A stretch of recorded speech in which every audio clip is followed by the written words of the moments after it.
it's CISVOLK! Time to enjoy card making with me!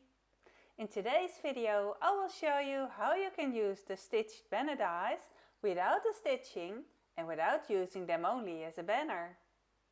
Also, the text dies can be used in a different way. Let's start quickly.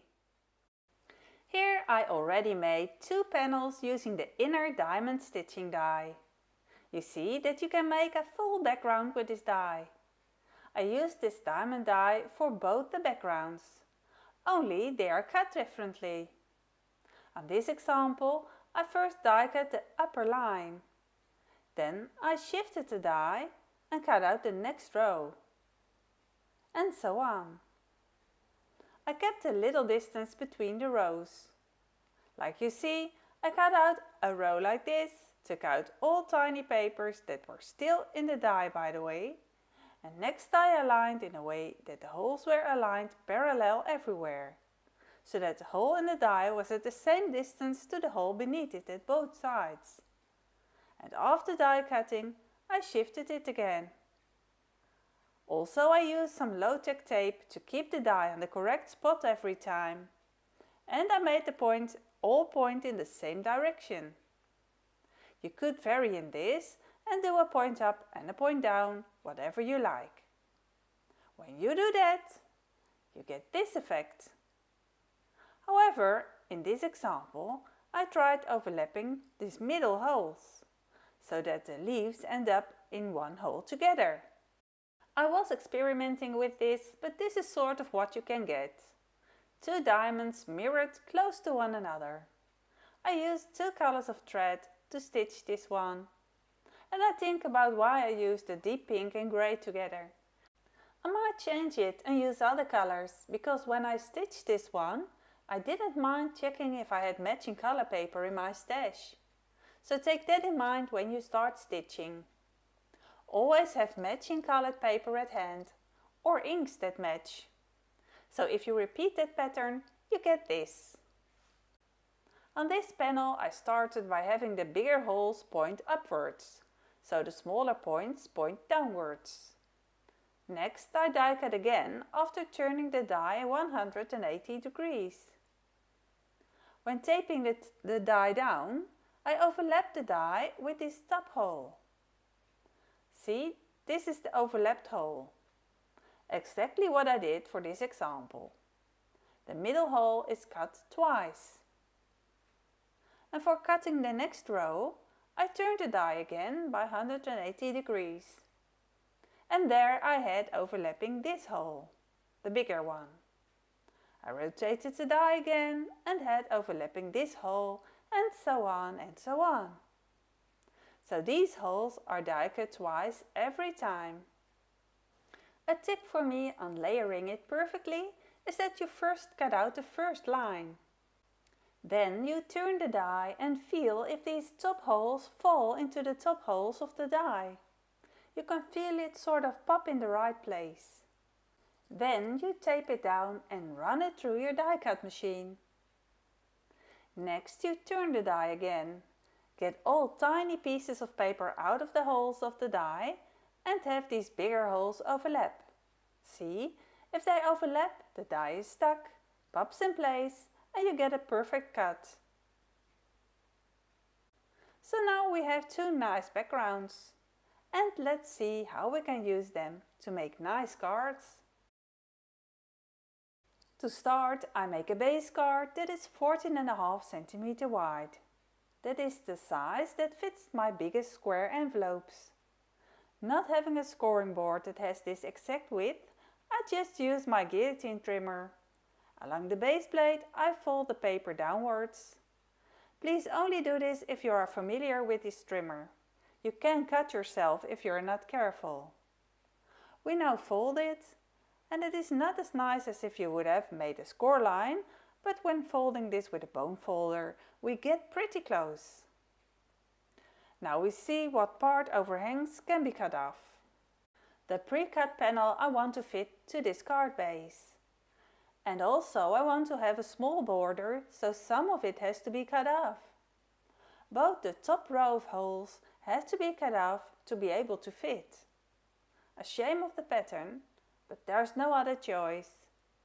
And now we have to cut off the sides and try to make them the same width. As you see now, the width is 13 centimeters. If I cut off exactly the same amount on both sides, the panel will be even and square. This panel needs some extra color.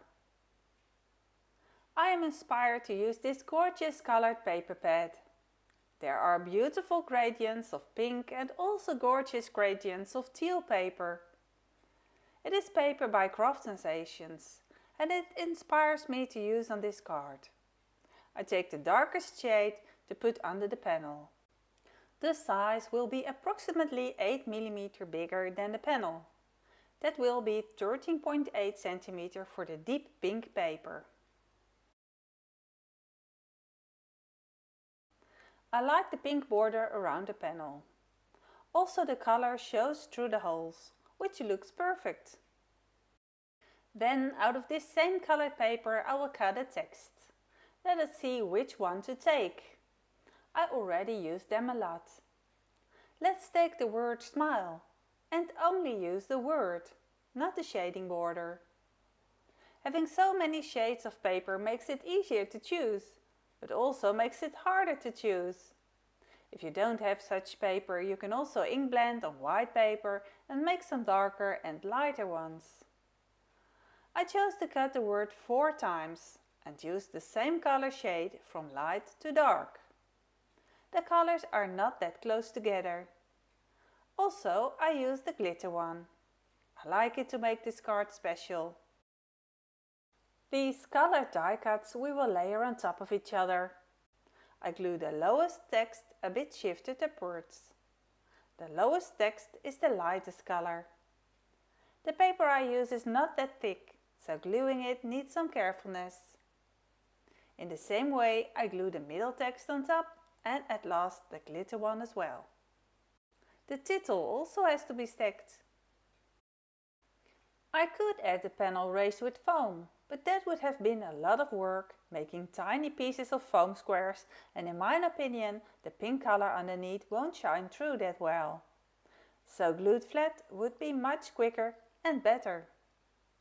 The stacked text can now be added on top. I use foam blocks for more dimension. 1 row of foam blocks I cut in half to have smaller pieces. I will glue this stacked text in the middle of the card. However, there are ugly die cut spots lower on the card. I might cover them up with another sentiment or gems. It is very useful that there are holes in the panel. They help me to glue the text on straight. Sticking on the title is a bit small, but with tweezers it will work perfect. Also, these I stick on with a small foam block. For extra text I use this Welcome Baby stamp. This is also a text in one of ALINACRAFT banner text sentiments. I hope to link the right one in the descriptions. Alina sells more than one stamp set with banner dies. This one I stamped on both sides of the paper. I might had an oopsie stamping the first try and stamped it another time at the back. I did not use the matching banner die to cut the sentiment.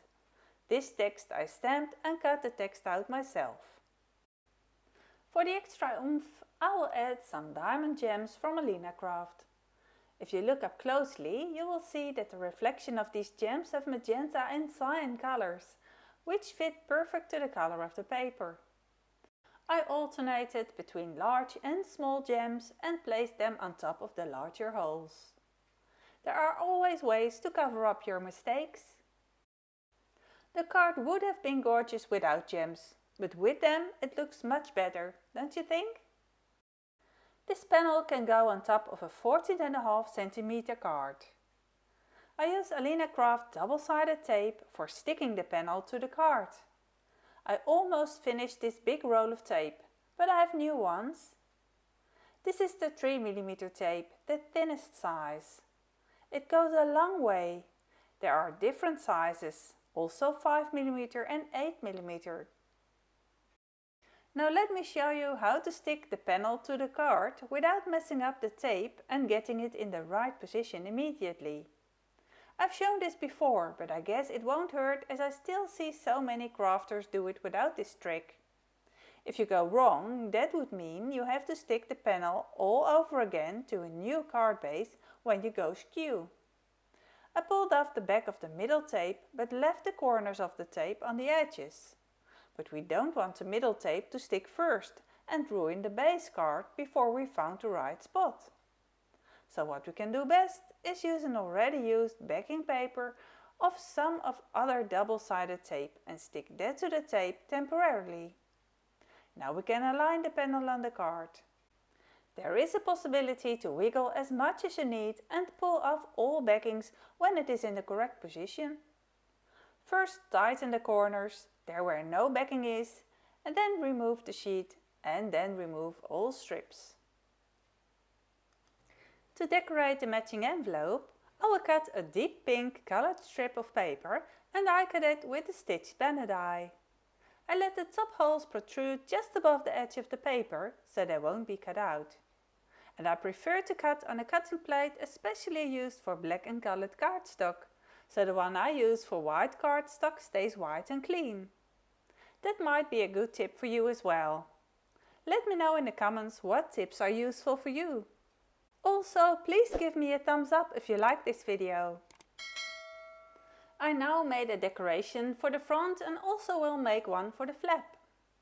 First I lay down a piece of the same colored paper on top of the flap, but leave a border white. Next I use a corner punch to round off a corner. I mark off the places where to cut the paper to size. Then cut this triangle decoration flap on the spots where I made marks, and then cut it in the die cut machine with the stitched banner die, having protrude the top holes again. The envelope I have to go with the card measures 15 square centimeters. The stitching holes and embossing make the card unique, and the diamond gems make it luxurious. The layered color text is a fun accent on the card. Having a self-made card with matching envelope that looks like this feels special, don't you think? It's perfect for sending to friends or grandparents who got a newborn in their family. I like this card design so much that I wanted to make another one. This one is the one where I die cut the pattern without overlap of the stitch holes and without turning the die up and down when cutting every time. For this card I used the cyan and teal color paper. For the words to use on the card I picked congrats. I cut it out of 4 shades. Again I glued them slightly shifted together. Gluing them just in a row underneath each other could also have been a possibility. However, I chose to glue them close together and stacked. This time I glued the glitter one not on top but in the middle of the stack. To get more dimension, I stick them on the panel with foam blocks. The T-ruler helps me glue the extra sentiment straight and in the middle.